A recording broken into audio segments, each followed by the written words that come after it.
A quinta causa de problemas que leva os pacientes a procurarem médicos, de uma maneira geral, é justamente a dor lombar, ou lombalgia. Essa dor na região lombar, que é essa região de trás das costas, na parte mais inferior das costelas, e geralmente nessa parte aí, de um lado e de outro, os rins são posicionados. Então existe uma confusão muito grande. A maioria das pessoas que aparecem ou que amanhecem com uma dor nessa região dorsal ou região lombar, eles atribuem essa dor em função do fato de aí estarem assestados ambos os rins. Eles atribuem essa dor a problemas renais. Isso pode ser verdadeiro, como pode ser não verdadeiro, né? Na realidade, essa região ela é preenchida anatomicamente, ela é habitada por nervos, por vasos, por ligamentos, e é uma região muito propensa à dor, né? Nós temos ali por trás toda aquela coluna chamada lombosacra, a coluna lombar e a coluna sacral, e essa em função do emagrecimento, do ganho de peso, das posturas viciosas, dos exercícios forçados, dos maus posicionamentos por excesso de peso, ou excesso de exercício, ou mesmo sedentarismo, nós podemos ter vícios de posições e, consequentemente, dolorimentos, ou aparecimento de processos dolorosos frequentes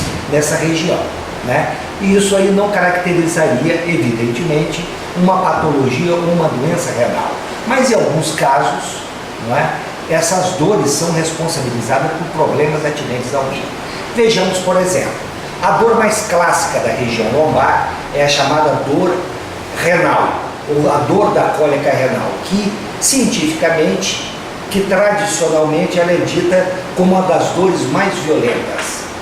Parece que fica apenas atrás da chamada neuralgia do trigêmeo, que ficaria em primeiro lugar uma dor nervosa, que com acometimento de um nervo importante, que é o chamado trigêmeo, um par craniano, e também uma dor oftalmológica, que os oftalmologistas sabem muito bem, é uma dor do chamado glaucoma, que é um aumento da pressão intraocular, glaucoma de ângulo fechado, que dizem que dói também uma barbaridade. Então a cólica renal ficaria em terceiro lugar, logo atrás da neuralgia do trigêmeo e do glaucoma de ângulo fechado.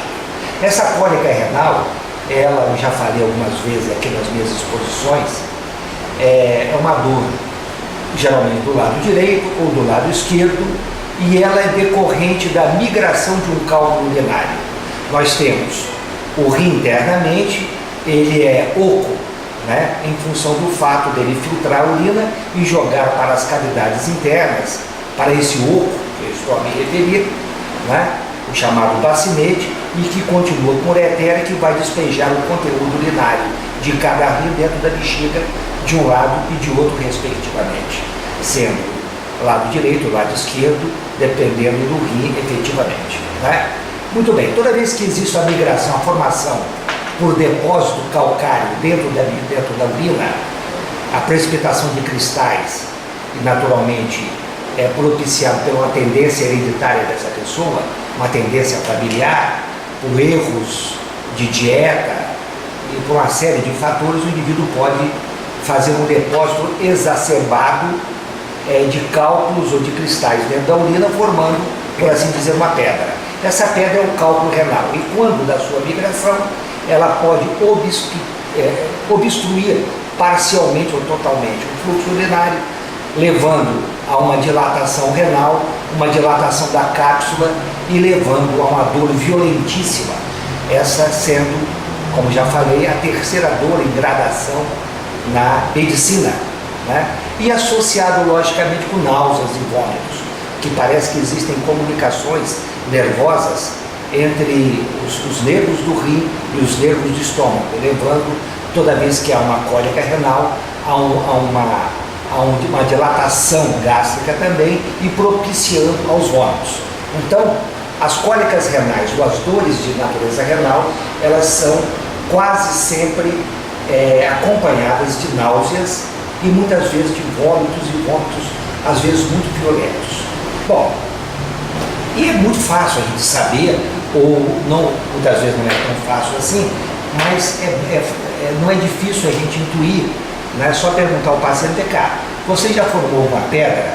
E a maioria desses pacientes vão falar, não, já tive alguns episódios de eliminação espontânea de pedra. Eu já tive uma oportunidade de ir no médico e fazer uma operação renal.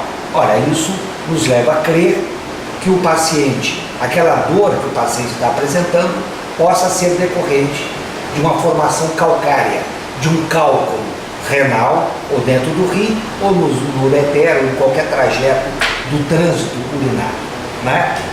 Então, é importante aí o questionamento. E quando a pessoa nunca teve um episódio de formação de cálculo, é importante que o médico pergunte a esse paciente se existe algum exemplo na família. Por exemplo, a sua tia, a sua mãe, o seu irmão, o seu pai, algum membro da família, porventura, já formou uma pedra, já operou de cálculos renais, entendendo que cálculo renal não tem nada a ver com cálculo de vesícula. Muitos pacientes, já operou de cálculo, mas às vezes é um cálculo de vesícula que não tem, na realidade, nenhuma relação fisiopatológica com o cálculo renal. É uma coisa completamente diferente. Mas se o indivíduo tiver um exemplo na família, é bem provável que essa dor seja de origem renal, né? E quando o indivíduo tem essa dor, evidentemente vamos tratá-lo dessa dor, que é uma dor muito intensa, como já falei, e vamos tentar ajudá-lo a eliminar a pedra. Felizmente, a grande maioria dos cálculos são pequenos e passíveis de eliminação via trato urinário, via urina, por assim dizer. Quer dizer, o indivíduo urina a pedra. E quando os cálculos são volumosos, então cabe ao médico, ao urologista, ajuizar a melhor conduta para o tratamento daquele problema especificamente. Aí vai influenciar se o rim está correndo risco de ser perdido, se existe uma dilatação muito intensa, se o rim já foi destruído, e muitas vezes acontece isso, a presença de um cálculo, com o passar do tempo, vai destruindo, e quando o diagnóstico é feito, muito tempo já foi passado e o estrago já foi enorme. Então, muitas vezes, o indivíduo tem que, juntamente com o cálculo, ele tem que tirar esse rim que já não tem nenhuma função, porque está hidronefrótico, porque já está dilatado, ou que já tem um parênquima muito reduzido, ou que está infeccionado, ou está pondo em risco a vida desse paciente, né? Bem, a abordagem cirúrgica é muito vasta, isso varia de cirurgias abertas até cirurgias via endoscopia. Hoje nós temos máquinas óticas muito finas e precisas que, através da intromissão dentro da bexiga, dentro do ureter, dentro do rim, nós podemos localizar essa pedra e podemos, com elementos vários, seja lasers, seja ultrassom, seja ondas eletromagnéticas, nós podemos reduzir em pedaços menores esses cálculos maiores, ou mesmo aprisioná-los com pinças e extraí-los pelo trajeto urinário. Existe também a possibilidade da chamada cirurgia percutânea, quando um instrumento é introduzido com incisão mínima e localizado, evidentemente, por ultrassom e fluoroscopia, por raio-x, através da pele, através da gordura, através do músculo, até a massa renal, e a localização dessa pedra e destruição por via de ultrassom. Máquinas, existem vários tipos de máquinas que poderiam fazer esse trabalho de destruir e absorver e aspirar esses fragmentos calculosos ou de cálculos renais, né? Enfim, nós temos uma série de abordagens que vai depender da escolha, da habilidade do profissional que está tratando o paciente, da urgência ou da premência do problema e da gravidade, do risco, enfim, isso tudo é pesado o profissional vai aconselhar ao paciente, naturalmente, a melhor conduta essa que deve ser sempre passar pelo menor preço, pelo menor risco, né? E às vezes um procedimento que para um profissional é de baixo risco, para outro que tem menos experiência, esse procedimento seria de alto risco, né? Bem, isso aí com relação aos cálculos renais, mas nós temos também outros problemas que fazem doer essa região lombar, levando a essa chamada lombalgia, que pode ser confundida com os problemas calculosos renais ou de cálculos urinários, né? E esses problemas quase sempre dizem respeito a essa musculatura da região lombar e aos problemas vertebrais, ligamentos, ramificações nervosas. Ali passa a coluna, e a coluna remete lateralmente nervos, ramos nervosos importantíssimos, e muitos deles vão contribuir para a formação de um nervo enorme de um lado e de outro, que é o chamado ciático, e que desce via bacia e vai para as pernas, vai para as coxas, posteriormente, e muitas vezes essa dor é acompanhada de formigamento ou mesmo de uma dor irradiada para a região posterior das coxas, isso denotando muitas vezes uma compressão nervosa. É a chamada compressão do ciático, que todo mundo sabe disso, né? E isso aí acontece em função, às vezes, do núcleo chamado, entre uma vértebra e outra existe como se fosse uma almofadazinha.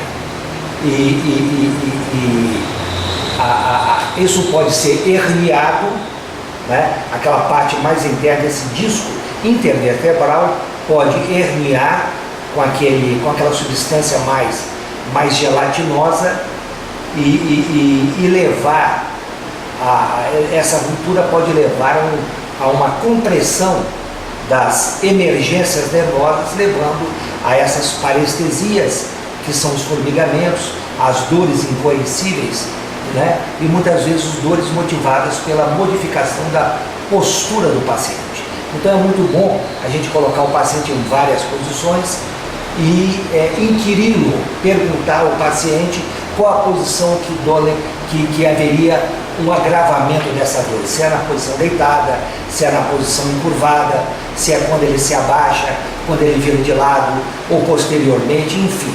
Isso vai nos orientar ou vai orientar o especialista em coluna, seja ele o neurologista, o neurocirurgião ou mesmo o ortopedista, a diagnosticar um problema de uma maneira mais decisiva e propor um tratamento mais radical, um tratamento mais efetivo para esse tipo de problema, né? Na maioria das vezes, essas dores são de natureza passageira e quase sempre, após uma semana, 2, 3 ou no máximo 4 semanas, ou seja, um mês, a grande maioria, mais de 90% desses pacientes, tem a remissão dolorosa.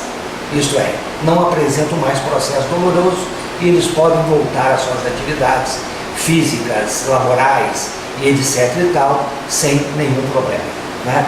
Mas é sempre bom manter o nível de exercício, evitar o sedentarismo, né? Evitar o cigarro, até aí o cigarro vai interferir, porque o cigarro nós sabemos que vai diminuir a oxigenação dessas partes, ou seja, dos músculos, dos ligamentos, dos nervos e tudo mais, que são substâncias evidentemente irrigadas.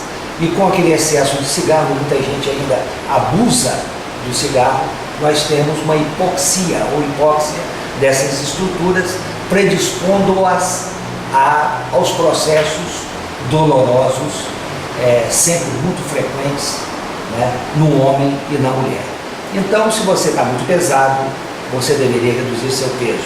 Se você tem vícios de posição, se você encurva muito para estudar, para usar o computador, para se sentar numa cadeira, você deveria corrigir, procurar um ortopedista para saber, né, quais seriam aquelas posições viciosas mais drásticas e mais ofensivas a essas suas estruturas lombares, tá certo?